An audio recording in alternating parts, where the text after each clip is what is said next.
बुद्धि सबके पास है, पर उस बुद्धि का सदुपयोग और दुरुपयोग।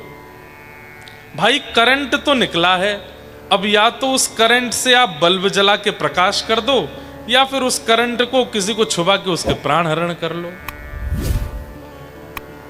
बुद्धि करंट के जैसी है, या तो केवल किसी को छुआ करके या किसी को देख करके उसका नाश कर दो, या फिर किसी सदु बल्ब को लेकर के उस पर वो करंट दे करके उसको प्रकाशित कर दो।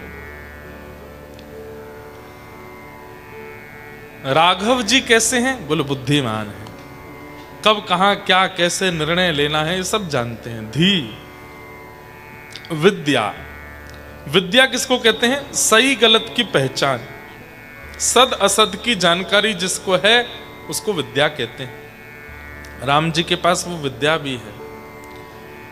राम जी धनुर्धर हैं, वो चाहें तो धनुष के बाण से सब कुछ कर सकते हैं, लेकिन कहां उसका प्रयोग करना है कहां उसका प्रयोग नहीं करना है, सही और गलत की पहचान है। धी विद्या सत्यम, सत्य बोलते हैं। अब कैसे सत्य बोलते हैं राम जी? गुरु वशिष्ठ जी के साथ राम और लक्ष्मण दोनों गए हैं कहां? Janakpur. Ram ji was not the part of swayamvar, वो स्वयंवर में नहीं गए थे, जानकी जी के स्वयंवर में नहीं गए थे राम जी। राम जी तो अपने गुरुदेव की सेवा में गए थे, लेकिन गुरुदेव की सेवा में जैसे ही जनकपुर पहुंचे तो गुरुदेव ने कहा कि वन में जाकर के पत्र पुष्प लेकर के आओ। तो राम जी और लक्ष्मण जी दोनों पत्र पुष्प लेने के लिए गए, तो तभी वहां देख ली उन्होंने जनक नंदिनी श्री जानकी जी, और उनके रूप माधुरी को देख करके, उनके स्वभाव को, उनके चित्त को अनुभव करके राम जी इतने प्रसन्न हो गए। अब ये बात छुपानी चाहिए ना गुरु जी से, आ करके सारी बात गुरु जी से कह दी। बोले गुरुदेव ऐसे ऐसे हम वन में गए थे, वहां पे हमको एक परम सुंदरी दिखी है, उसका रूप और उसका स्वभाव गुण देख करके हमारा तो बहुत मन लग गया उनसे। तो गुरुदेव इतने प्रसन्न हुए कि राम कितना सत्यवादी है कि वो ये बात तो ऐसी होती है कि बालक अपने मन में रखे, किसी को नहीं बतावे, लेकिन आकर के गुरुदेव को सब सत्य बता दिया, बिल्कुल नहीं छुपाया। कितने सीधे हैं राम जी, कितने भोले हैं, और कैसा सत्य उनकी वाणी में है कि श्री जानकी जी का रूप कैसा है और कैसा उनको देख करके लगा, सब बता दिया गुरुदेव को आके। अब ये बात कह दी कि चलो हमको वो भाग आई, हमको अच्छी लगी, उनका रूप बहुत अच्छा था, स्वभाव गुण बहुत अच्छा था गुरुदेव, हम तो उनके रूप को देख के बड़े आनंदित हुए, यहाँ तक तो ठीक था। अब ये कौन कहता कि मेरे तो पसीना छूट गए थे उनको देख के, मैं तो पसीना पसीना हो गया, और महाराज हम तो ऐसे हो गए हाथों से पुष्प गिरने लगे। और आपके गुरुदेव बोले भाई राम थोड़ी तो बाउंड्रीज रखो, तुम सब बोल रहे हो। उनके अंदर सत्य ऐसा है।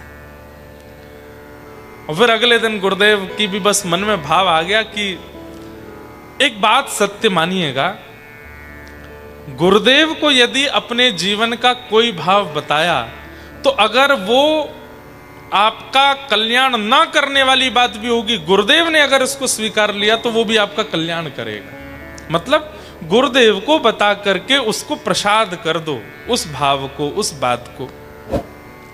राघव जी ने श्री जानकी जी को पहले गुरुदेव को बता दिया, गुरुदेव ने जब उस पर हाथ रख दिया तो जानकी जी प्रसाद हो गई राघव जी के लिए। और अगले दिन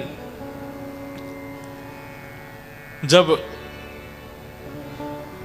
स्वयंवर की सभा इकट्ठी हुई, बड़े बड़े राजाओं ने आकर के धनुष को उठाने का प्रयास किया, लेकिन कोई तस से मस नहीं कर पाया।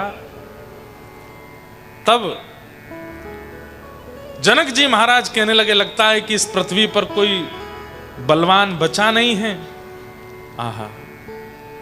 तब लक्ष्मण जी खड़े होकर के बोले देखिए, आप यदि कहें तो मैं इस पूरी पृथ्वी को गेंद बना करके अपने चरणों से उससे गेंद खेल सकता हूं। राघव जी के प्रताप से, गुरुदेव की आज्ञा से इतनी सामर्थ्य अपने अंदर रखता हूं, आप ऐसा कैसे कह सकते हैं? यहां दशरथ जी के 2 पुत्र बैठे हैं, आप कैसे कह सकते हैं कि ये पृथ्वी बल विहीन हो गई है? तब वशिष्ठ जी ने नेत्र दिखा करके लक्ष्मण जी को बैठाया और आज्ञा दी है राम जी को कि राघव जाओ,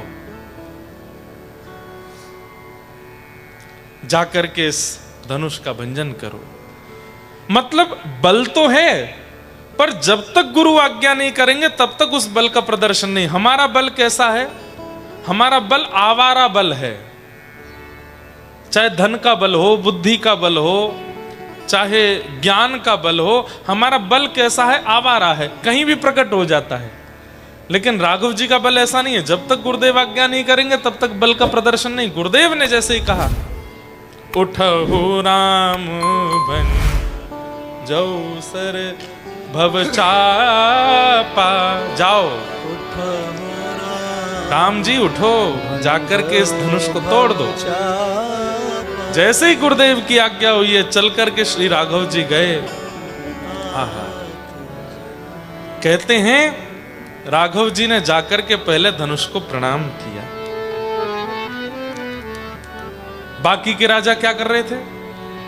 आकर के सीधे धनुष पर अपना बल लगा रहे थे और कह रहे थे ये इसको तो हम ऐसे उठा लेंगे। अभिमान में आ रहे थे और आकर के धनुष के आगे जैसे अपना अभिमान प्रकट करते तो धनुष और ज्यादा बलवान हो जाता। लेकिन राम जी ने जाकर के धनुष को प्रणाम किया और जैसे ही प्रणाम किया धनुष तो वहीं हल्का हो गया। राम जी की बुद्धि देखो, राम जी का स्वभाव। मैं कह रहा हूं ना कि रामचरित्र ऐसा है, हर क्षण आपको कुछ सिखाएगा, जीवन की हर परिस्थिति सिखाएगा।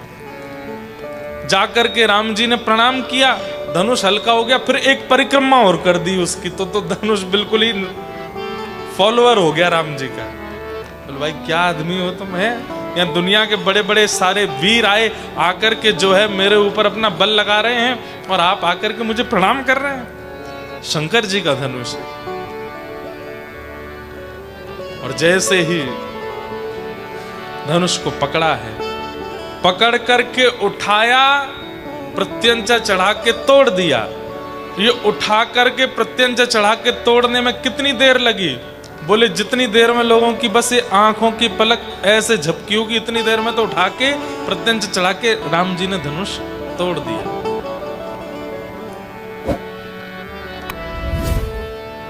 कोऊ ना लखा रहे सब ठाड़े, सब देखते रह गए, कोई देख नहीं पाया कब कब मैं धनुष तोड़ दी।